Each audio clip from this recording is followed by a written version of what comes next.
يعلم السر وأخفى الله لا إله إلا هو له الأسماء الحسنى وهل أتاك حديث موسى إذ رأى نارا فقال لأهلهم امكثوا إني آنست نارا لعلي آتيكم منها بقبس أو وجد على النار هدى فلما أتاها نودي يا موسى إني أنا ربك فاخلع عليك إنك بالواد المقدس طوى سبحان ربك رب العزة عما يصفون وسلام على المرسلين والحمد لله رب العالمين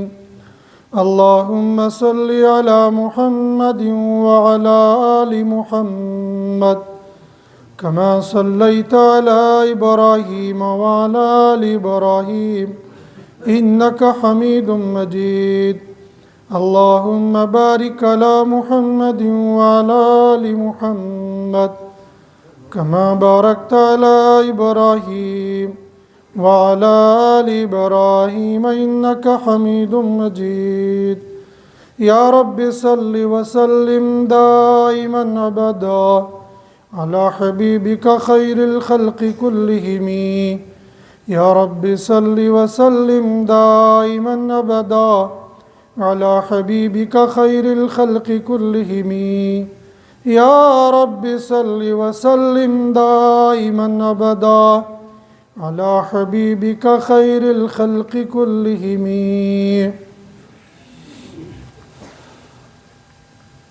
بھائیو، بزرگوں، دوستو، میرے ہم سفر نوجوان ساتھیوں، گزشتہ جمعہ کو سورہ طٰہٰ کی ابتدائی 5 آیات کی تلاوت، ترجمہ اور کچھ مختصر تفصیل اور تفسیر ہم نے سنی تھی۔ ان آیات اور ان کے بعد اور چند آیات کے اندر اللہ سبحانہ و تعالیٰ نے حضرت موسیٰ علیہ السلام کے واقعے کو بیان کرنے سے پہلے اپنی قدرت کاملہ کا کچھ تعارف کروایا تھا، اور تعارف اس لیے کروایا کہ مکہ کے مشرکین جو اللہ کی ذات کے قائل تو تھے لیکن اللہ کی وحدانیت کے قائل نہیں تھے، اللہ کو مانتے تھے لیکن اللہ کو ایک نہیں مانتے تھے، کئی خداؤں کو، کئی معبودوں کو مانتے تھے۔ اس لیے ان کو شک تھا کہ حضرت نبی کریم صلی اللہ علیہ وسلم پر نازل ہونے والا قرآن کیا واقعی من جانب اللہ ہے یا من جانب محمد ہے صلی اللہ علیہ وسلم۔ اور بھی مقاصد ہو سکتے ہیں۔ اللہ رب العزت نے تعارف کروا کر مشرکین مکہ کے واسطے سے قیامت تک آنے والے انسانوں کو اپنی ذات کا تعارف کروایا، اور محمد صلی اللہ علیہ وسلم پر اترنے والا قرآن یہ من جانب اللہ قرار دیا گیا، اور یہ قرآن تکلیف کے لیے نہیں، مشقت کے لیے نہیں، بلکہ سہولت اور انعام ملنے کے لیے۔ اس لیے کہ بندہ جب قرآن پر عمل کرے گا تو آخرت کی سہولت اور آخرت کا انعام ملے گا۔ اس لیے رب نے کہا تذکرۃ لمن یخشی، یہ نصیحت ہے ان لوگوں کے لیے جو اللہ سے ڈریں گے، اور جو اللہ سے ڈرنے والے نہ ہوں ان کے لیے قرآن برابر ہے، چاہے پڑھا جائے نہ پڑھا جائے، سنایا جائے نہ سنایا جائے، ان کے لیے یکساں ہوگا یہ۔ اور اللہ کی قدرت جو خالق السماوات والارض ہے، جو مستوی علی العرش ہے، لہو ما فی السماوات وما فی الارض وما بینہما وما تحت الثری، اس رب کی قدرت میں ہے جو آسمانوں میں ہے۔ آسمانوں میں کیا ہے؟ موٹے موٹے ہمیں تہ بتے رکھے ہوئے یا آسمان کے 7 درجے، جن میں سے پہلا آسمان دنیاوی آسمان ہم کو دکھتا ہے، لیکن معراج کے واقعے نے صراحتاً اور تفصیلاً بتا دیا کہ اس آسمان سے اوپر 7 آسمان ہے۔ حدیث معراج میں کہ پہلے آسمان پر گئے، حضرت جبریل نے سلام کیا، اندر سے جواب آیا کون؟ جبریل۔ تمہارے ساتھ کون؟ محمد صلی اللہ علیہ وسلم۔ آئے یا بلائے گئے؟ بلایا گیا۔ اہلا و سہلا مرحبا، دروازہ کھل گیا۔ پھر دوسرے، پھر تیسرے، چوتھے، 5ویں، 6ٹھے، 7ویں، ہر آسمان پر یہ سوال جواب ہوتے رہے، اور حضرت نبی کریم صلی اللہ علیہ وسلم 7 آسمانوں کو پار کر گئے۔ معلوم ہو گیا کہ یہ 7 آسمان اس آسمان سے اوپر ہے، ان کے درمیان کیا ہے؟ تفصیل اللہ کے پاس۔ لیکن اللہ کے نبی صلی اللہ علیہ وسلم نے اسی واقعے میں بتا دیا، پہلے آسمان میں اس نبی سے، دوسرے میں اس نبی سے، تیسرے میں اس نبی سے، چوتھے میں اس نبی سے ملاقات ہو گئی۔ نبی اور فرشتوں، یہ تو اس حدیث سے معلوم ہو گیا، اور کیا ہے اللہ بہتر جانتے ہیں، لیکن جو کچھ ہے وہ اللہ کے پاس ہے۔ لہو ما فی السماوات وما فی الارض، اور جو کچھ زمین میں ہے، زمین کا بہت سارا حصہ ہماری نظروں میں ہے، اور بہت سارا نہیں، بہت زیادہ ہماری نظروں سے اوجھل ہے، اور اس سے کہیں زیادہ تمام دنیا کے انسانوں کی نظروں سے اوجھل ہے۔ ایک حصہ میں اور آپ دیکھتے ہیں، ہمارے گھر سے 4 دیواری، باہر، بازار، اپنی ریاست، ملک، کئی سارے ممالک، پہاڑ، بہت ساری جگہوں پر ہم گئے، زمین کو دیکھا، درخت، چرند پرند، پہاڑ، وہاں بسنے والے لوگ، اور بہت سارے جانور، بہت ساری نباتات، بہت ساری چیزیں دیکھی۔ میں نے اور آپ نے کم دیکھی، دنیا میں چلنے پھرنے والے کچھ لوگ ہیں جن نے کچھ اور زیادہ چیزیں دیکھ لی، کچھ اور لوگ ہیں جن نے ان سے زیادہ چیزیں دیکھی، اور کچھ لوگ وہ ہیں جو نہ دکھنے والی چیزوں کے پیچھے لگ جاتے ہیں اور ان کو بہت ساری چیزیں دکھائی دے دی۔ وما بینہما، اس زمین اور آسمان کے درمیان میں جو کچھ ہے وہ ان کو دکھائی دیا۔ مجھے تو آپ کو اوپر دیکھتے ہیں تو آسمان نظر آتا ہے، یہ آسمانی ہے یا کچھ اور ہے، نیلا، ہمیں بہرحال ہم اس کو آسمان کہتے ہیں، اور آسمان ابر آلود ہو تو ہمیں بادل دکھائی دیتے ہیں، اس کے علاوہ ہمیں کچھ نہیں دکھائی دیتا۔ لیکن جب ہم جہاز میں سوار ہوتے ہیں تو ہم بادلوں سے بھی اوپر چلے جاتے ہیں، ہم نیچے دیکھتے ہیں تو چٹیل میدان نظر آتا ہے، اوپر تو دکھتا نہیں، اگر دیکھیں گے تو وہاں پھر ویسے نظر آ جائے گا، انتہا تک پہنچ جائیں گے، بس ایسے خلا نظر آ جائے گا۔ نیچے دیکھیں گے چٹیل میدان، پانی نظر آ جائے گا۔ اوپر جانے کے لیے تو انسان کے پاس حالات نہیں ہیں اور نہ آلات ہیں۔ جہاں تک آلات ممکن تھے تو چلے گئے۔ ناسا نے سب سے بڑی چھلانگ لگائی تو آسمان وہ چاند پر پہنچ گیا۔ اس کے بعد بہت سارے لوگوں نے چھلانگیں ماری، تو چونکہ اوپر دکھتا تھا، سورج کی تپش کے قریب جا نہیں سکتے تھے، چاند ان کو نارمل دکھائی دیا، لہذا سوچا اوپر کی طرف چھلانگ ماریں گے، لہذا چھلانگ ماری اور چاند پر پہنچ گئے۔ پہنچے یا نہیں پہنچے، لیکن چونکہ دجالی میڈیا کا دور ہے، دنیا والوں کو بتا دیا کہ امریکہ چاند پر پہنچ گیا۔ سب سے پہلی چھلانگ ناسا نے لگائی۔ آج تک خود ناسا کے اوپر معترض اعتراض کرتے ہیں کہ یہ لوگ چاند پر گئے ہی نہیں ہیں، بلکہ مسلمان نہیں، خود ان کی برادری کے لوگ ان پر اعتراض کرتے ہیں یہ سب جھوٹ اور فراڈ ہے۔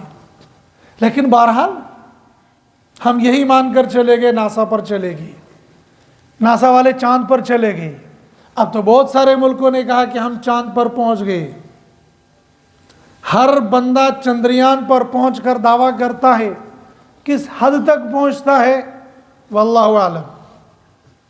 لیکن چونکہ میری اور آپ کی نگاہ محدود ہے، ہماری معلومات محدود ہے، ہم زبان کے بھی کچے، ہم آنکھ کے بھی کچے، ہم کان کے بھی کچے، لہذا میڈیا جو کہتا ہے ہم اس پر آنکھ بند کر یقین کر لیتے ہیں، چاہے وہ اسلام کے حق میں کہے، اسلام کے خلاف کہے، چاہے دنیا کے حق میں کہے، چاہے دنیا کے خلاف کہے، ہم آنکھ بند پر کر کے اس پر یقین کر لیتے ہیں۔ اور عجیب دنیا ہے، عجیب مسلمان ہے کہ جب یہ پٹتا ہے تو اس کی آنکھیں بند ہو جاتی ہے، کان بھی بند ہو جاتے ہیں۔ جب یہ کسی کو پیٹتا ہے تو سب چھلانگیں مارنے شروع کر دیتے ہیں۔ مسلمان بکواس کرنا شروع کر دیتا ہے، ہائے اس کو مار دیا، ہائے اس کو پیٹ دیا، ہائے اس کو یہ کر دیا۔ ارے یہ جو ڈھیر لگ رہی ہے، ان ڈھیروں کے بارے میں کوئی کچھ نہیں کہتا ہے، لیکن یہ کسی کو ایک ڈھیر کر دے تو سارے چیخنے لگ جاتے ہیں اور اپنے سب سے پہلے قطار میں لگ جاتے ہیں۔ یہ ان کا دعویٰ ہے ہم چاند پر پہنچ گئے، پہنچے یا نہیں پہنچے واللہ اعلم، لیکن بہرحال ان کا دعویٰ ہے، کیمرہ ان کے پاس ہے، مشین ان کے پاس ہے، سب کچھ ان کے پاس ہے، لہذا وہ دعویٰ کر رہے ہیں ہم چاند پر پہنچ گئے۔ جب اوپر چھلانگ مار لی تو انہوں نے سوچا نیچے کیوں نہ جائیں، ذرا ہم نیچے بھی دیکھ لیں۔ قرآن نے کہا کہ اللہ اس کو جانتا ہے، ما فی السماوات وما فی الارض وما بینہما وما تحت الثری۔ اوپر کا تو کہا تھا ثم استوى علی العرش، رب عرش پر مستوی ہو گیا، یہ اس کی انتہا ہو گئی، اور چونکہ اس کی انتہا خود حضرت نبی کریم صلی اللہ علیہ وسلم بتا چکے ہیں۔ اب نیچے کیا ہے اس کا علم اللہ کو، ما تحت الثری، ثرا تری کو کہیں گے، جو انتہا والی تری ہے، نیچے والی تری ہے، اس تک اللہ جانتے ہیں۔ اب دنیا والوں کی دوڑ تھی، اوپر گئے چلو نیچے بھی چھلانگ مارتے ہیں، لہذا سب سے پہلے 1950 میں امریکہ نے چھلانگ لگائی، چلو میں نیچے جاتا ہوں، میں نیچے کوشش کرتا ہوں کہاں تک پہنچوں گا۔ کوشش کی، نیچے چلتا گیا، 6 کلومیٹر تک نیچے تک جانے کے بعد سلنڈر کر دیا، میں نہیں جا سکتا۔ آلات سب کمزور پڑ گئے، حالات کمزور پڑ گئے۔ اس کے بعد جرمن آ گیا، جرمن نے چھلانگ لگائی 1970 میں، وہ بھی نیچے کی طرف اترتا گیا، کافی نیچے اترا لیکن ہار مان گیا، لیکن ہار مکمل نہیں مانی۔ پھر اس نے نئی دوڑ شروع کر دی 90 کی دہائی میں، پھر اس نے جانا شروع کر دیا۔ لیکن روس یہ کہاں پیچھے بیٹھنے والا تھا، جو اپنے آپ کو سپر پاور کہنے والا تھا، اس کی سپر پاوری ایک ہی طاقت ہے جس نے سب کے دانت کھٹے کر دیے۔ وہ تب بھی انہوں نے ان کو توڑا تھا، آج بھی انہوں نے ان کو توڑا اور کل بھی یہی ان کو توڑیں گے۔ سپر پاور والوں کو نہ مجوسیوں نے توڑا، نہ یہودیوں نے توڑا، نہ عیسائیوں نے توڑا، نہ پارسیوں نے توڑا، انگلی کرنے کے لیے سب آ گئے، لیکن ان کی ٹانگیں توڑنے کے لیے ایک ہی قوم ہے دنیا کے اندر، اس کو کہتے ہیں مسلمان۔ روس کے ٹکڑے کیے تو مسلمان نے، بہادر امریکہ کو معافی مانگنے پر مجبور کیا تو مسلمان نے، اور کل جب دنیا کا خاتمہ ہو جائے گا تب بھی سپر پاور بنے گا مسلمان۔ لیکن بس یہ دنیا کی طاقت ہے، دنیا چل رہی ہے۔ وَتِلْكَ الْأَيَّامُ نُدَاوِلُهَا بَيْنَ النَّاسِ، کل تک روس تھا، چمک رہا تھا، آج امریکہ چل رہا ہے، اور کل آئندہ آنے والے میں یہی امریکہ ٹوٹ جائے گا۔ اور ہمارے کہنے کے مطابق نہیں، بلکہ خود ان کی پیشن گوئیاں، اسلام کی پیشن گوئی تو پکی ہے، لیکن خود ان کی پیشن گوئیوں کے مطابق ان قریب امریکہ کا زوال ہے۔ ہم تو کہتے ہیں یقیناً امریکہ زوال ہونے والا ہے، لیکن ہماری پیشن گوئیوں سے پہلے خود ان کی پیشن گوئیاں، ان کے یہودی اور ان کے عیسائیوں نے پیشن گوئیاں دی ہے کہ ان قریب امریکہ ٹوٹ جائے گا۔ یہی سپر پاور ہیں ایک دوسرے سے آگے نکلنے کے لیے۔ تو روس کہاں پیچھے رہ سکتا تھا؟ روس نے بھی دوڑ لگا دی، اور روس نے 91 کی دہائی میں بھی اور 92 کی دہائی میں، 92 کی دہائی میں سب سے بڑی چھلانگ مار دی۔ انسان چونکہ حریص ہے، اور انسان کو جس کام سے منع کیا جاتا ہے وہ اسی کام میں دوڑ لگاتا ہے۔ اگر کشمیر سے دنیا کے دوسرے کنارے پر جانے کے لیے کوشش کی جائے تو یہ ایریا بنے گا 5.5 کروڑ کلومیٹر۔ ایک کشمیر کے اس حصے سے نکلیں گے اور مارکس دنیا کے اس کنارے پر پہنچ جائیں گے تو یہ بنے گا تقریباً 5.5 کروڑ کلومیٹر۔ لیکن اگر اس کی کھدائی کی جائے گی، ڈائریکٹ ٹنل بنایا جائے گا کشمیر سے دوسرے سرے تک، تو اس کی لمبائی بنے گی صرف 12,740 کلومیٹر۔ 12,740 کلومیٹر، یہ یہاں سے بمبئی سے کچھ زیادہ تک اتنا بنے گا یہ اس کا ایریا، لیکن یہ بنے گا بیچ میں سے نکل کر۔ اب دنیا والوں نے چاہا، پڑوس کا پاکستان کا بھی للچایا، کیوں نہ ہم بھی ایسا کر لیں گے، لیکن ہے فقیر، کرے گا کچھ نہیں، باتیں تو بہت کرے گا، لیکن کرتوت کے اعتبار سے فقیر، نالائق، ایسے سیاست میں نالائق، ایسے کام میں نالائق، کچھ نہ کر سکے آج تک، بس لوگوں کو بیوقوف بناتے رہی۔ لیکن بہرحال پلاننگ کرنے کے لیے آگے کہ کیوں نہ ہم بھی ایسا کر لے، لیکن ڈوڈو کچھ بھی نہیں ہونے والا تھا۔ لیکن ان کے اڑوسی اردا گرد رہنے والے روس ہو، چین ہو، دیگر ممالک ہو، انہوں نے کہا ہم چھلانگ لگائیں گے، لہذا ان نے چھلانگ لگانے کے لیے کھدائی شروع کر دی، اور یہ کھدائی 92 کی دہائی میں چلتی گئی، اور یہ چلتی چلتی چلتی چلتی 40,270 فیٹ تقریباً 12.25 کلومیٹر تک پہنچ کر یہاں ان کی ڈرل مشین مڑ گئی، یہ نیچے کی طرف جا رہی تھی۔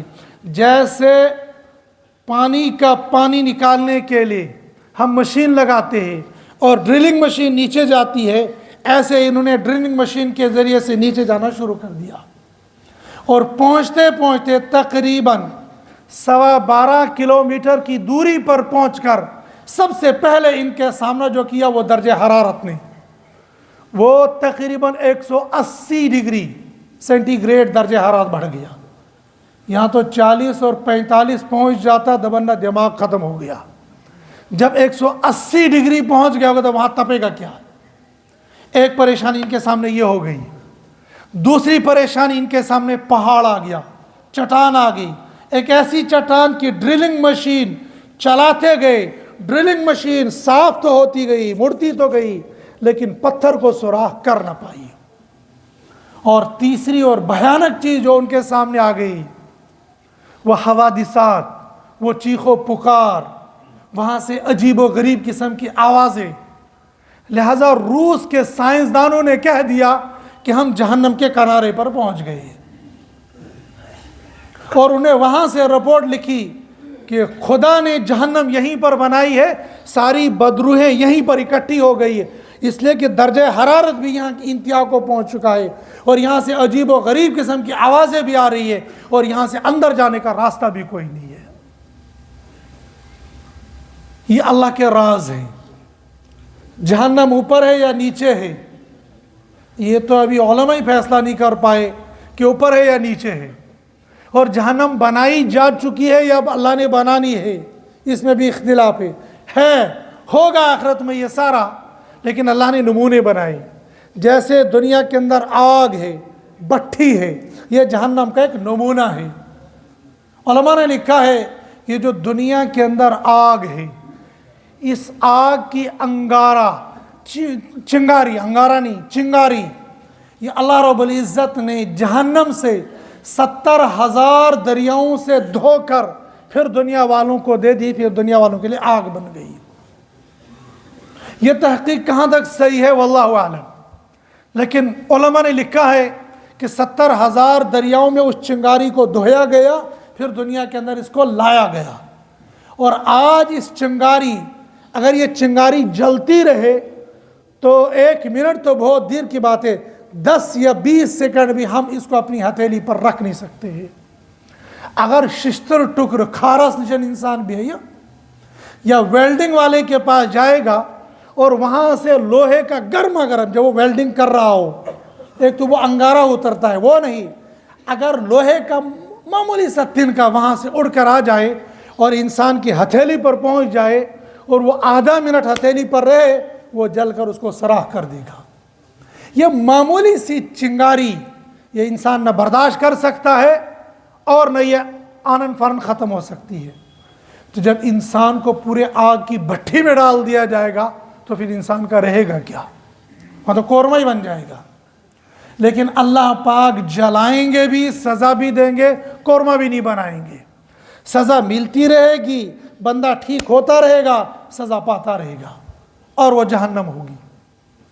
روس نے یہ کہا وما تحت الثرى، ان کے مطابق کہ ہم ثرا کے انتہا تک پہنچ گئے لیکن پہنچے نہیں ہیں وہ۔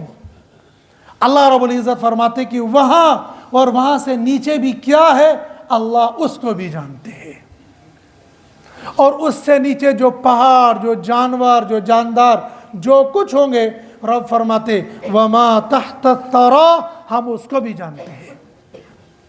وَإِن تَجْهَرْ بِالْقَوْلِ، اور جو کچھ تم بولتے ہو، بندہ یہ کہتا ہے دبناز میں تو بند کمرے کے اندر، یہاں تو ساؤنڈ پروف کمرہ ہے، یہاں سے آواز باہر نہیں جاتی ہے۔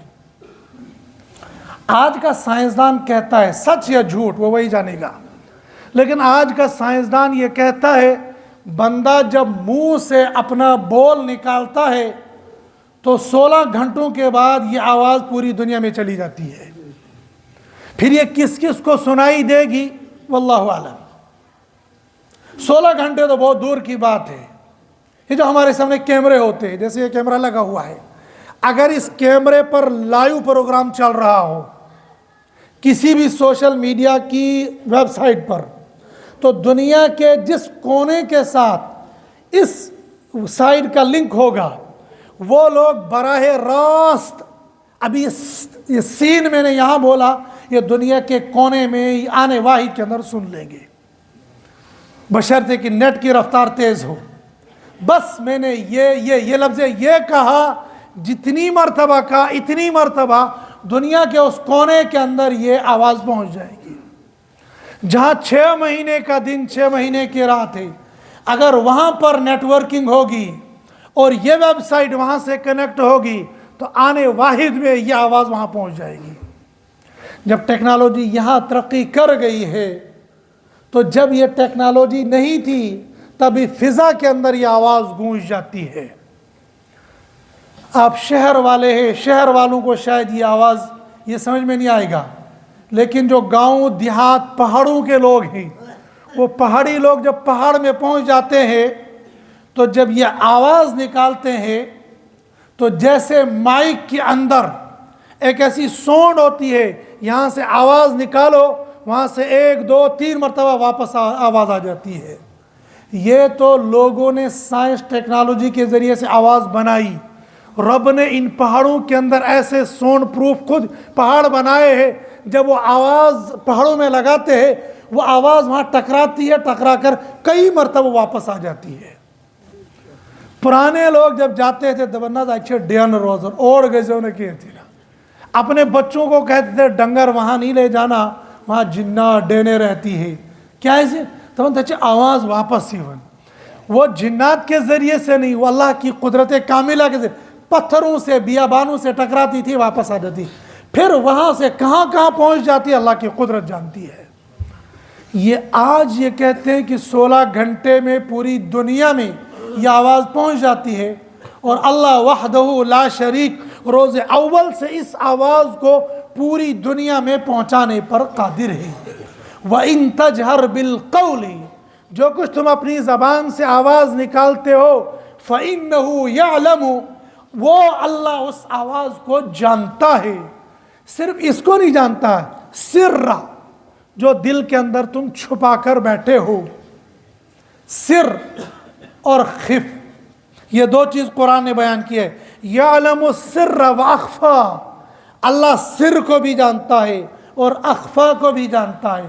سر اس کو کہتے ہیں جو آپ سن رہے ہو، اور سننے کے بعد جو کیفیت بن رہی ہے، اس کیفیت کے نتیجے میں مثبت یا منفی اثرات اور جو خیالات دل کے اندر گردش کر رہے ہیں، جو میرے اور آپ کے دل میں خیال آئے ہیں، اس کو کہیں گے سر. اور اخفا کہیں گے اس سر کو جو ابھی تک میرے اور آپ کے ذہن میں آیا ہی نہیں ہے. عصر کے وقت میں جب ہم مسجد میں آئیں گے تو مسجد میں آ کر ہم کیا سوچیں گے ہمیں نہیں پتہ ہے.